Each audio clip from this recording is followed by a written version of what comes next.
Hello everyone, मैं ज्योति ओलानी आपका स्वागत करती हूँ अपने यूट्यूब चैनल पर। फ्रेंड्स, अब मैं आपको बताऊंगी पेरोक्सीसोम के बारे में। ठीक है, पिछले वीडियो में मैंने बताया था आपको राइबोसोम के बारे में, राइबोसोम के टाइप्स बताए थे, उसके फंक्शंस बताए थे।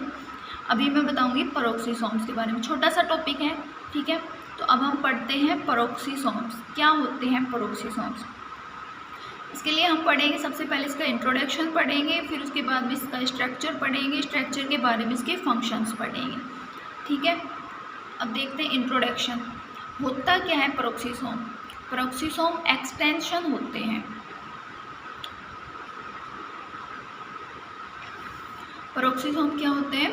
एक्सटेंशन। एक्सटेंशन का मतलब एक बाहर निकली हुई संरचना, वो होती है एक्सटेंशन। ठीक है, तो क्या कौन सी कैसी एक्सटेंशन होता है वो देखते हैं। एंडोप्लाज्मिक रेटिकुलम में आउटग्रोथ होती है। जो एंडोप्लाज्मिक रेटिकुलम होती है उसमें आउटग्रोथ होती है, और आउटग्रोथ होने के बाद एक्सटेंशंस पेरोक्सीसोम में कन्वर्ट होते हैं। जो इसमें एक्सटेंशंस होते हैं वो पेरोक्सीसोम में कन्वर्ट हो जाते हैं, तथा पेरोक्सीसोम एक वेस्कुलर लाइक स्ट्रक्चर के रूप में प्रेजेंट होता है, फिर उसके रूप में हमें दिखाई देता है। इसके अंदर डिफरेंट टाइप्स ऑफ एंजाइम्स उपस्थित होते हैं। इसमें अनेक प्रकार के एंजाइम्स पाए जाते हैं। ये तो हुआ पेरोक्सीसोम का सिंपल सा इंट्रोडक्शन। ठीक है, अभी देखिए इसमें है पेरोक्सीसोम्स एक वेस्कुलर स्ट्रक्चर होते हैं। वेस्कुलर स्ट्रक्चर मतलब जो रिक्तिका होती है ना, रिक्तिका की तरह बड़ी संरचना होती है और खाली होती है। इससे ऐसे ये पेरोक्सीसोम्स ऐसे वेस्कुलर स्ट्रक्चर होते हैं जो कि कार्बनिक कंपाउंड्स में ऑक्सीजन, जो शरीर में कार्बनिक कंपाउंड्स होते हैं उनमें जो ऑक्सीजन होती है उसकी प्रेजेंस में ऑक्सीजन को यूज करके, मतलब ऑक्सीजन की प्रेजेंस में कुछ करेंगे तो ऑक्सीजन का यूज करके करेंगे ना, तो ऑक्सीजन की प्रेजेंस में ऑक्सीजन को यूज करके हाइड्रोजन को रिमूव कराने का काम करते हैं। ठीक है, तो पेरोक्सीसोम्स का क्या कार्य हो गया? ऐसी वेस्कुलर स्ट्रक्चर होती हैं जो कार्बनिक कंपाउंड्स में ऑक्सीजन की प्रेजेंस में ऑक्सीजन का यूज करके हाइड्रोजन को रिमूव करने का कार्य करते हैं। ठीक है, अब इसके स्ट्रक्चर पढ़ते हैं।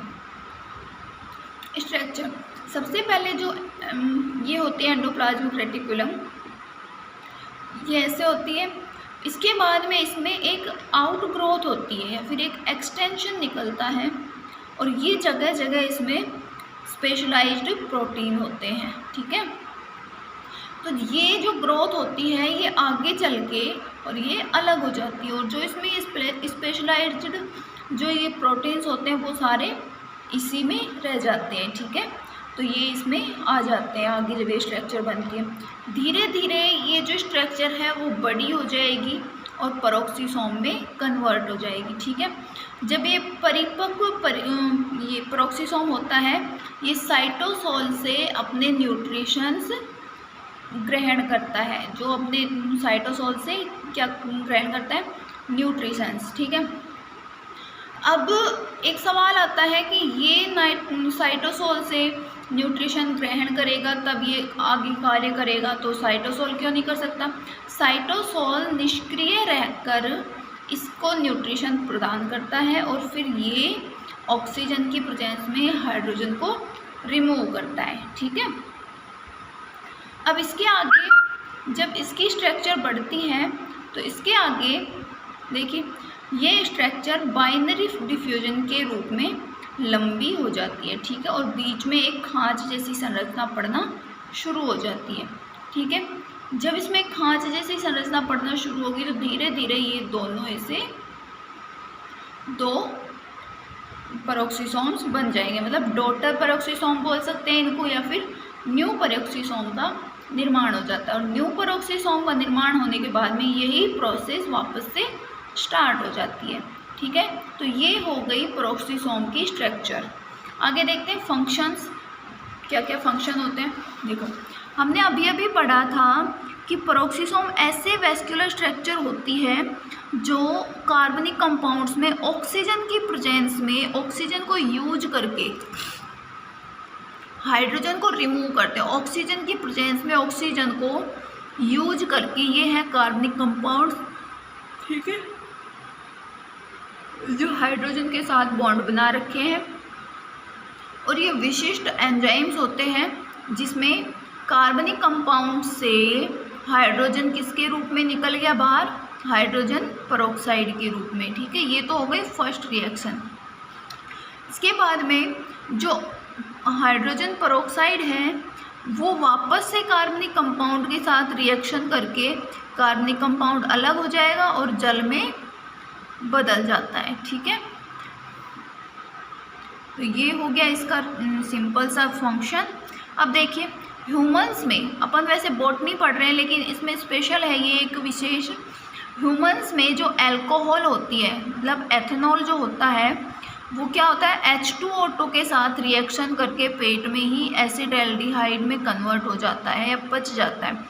अल्कोहल शरीर में कैसे पचता है, ये H2O2 के साथ रिएक्शन कर लेता है और एसिडल्डिहाइड में चेंज हो जाता है या कन्वर्ट हो जाता है, ठीक है।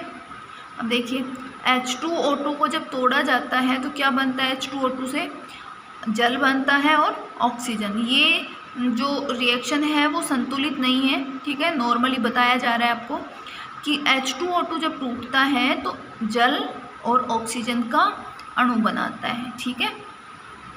अब देखिए H2O2 का जो मेन कार्य होता है वो क्या होता है, H2O2 का कार्य टॉक्सिक पदार्थों को बॉडी से रिमूव करना होता है। जो H2O2 यहाँ पे हमें प्राप्त हुआ है ऑक्सीजन की प्रेजेंस में, ठीक है, H2O2 हमें प्राप्त हुआ है तो H2O2 का मेन कार्य क्या होता है, मुख्य कार्य टॉक्सिक पदार्थों को बॉडी से रिमूव करना होता है, ठीक है। तो ये हो गया आपका पेरोक्सिसोम का छोटा सा टॉपिक कंप्लीट। आगे वीडियो में पढ़ेंगे हम लाइसोसोम के बारे में, ठीक है।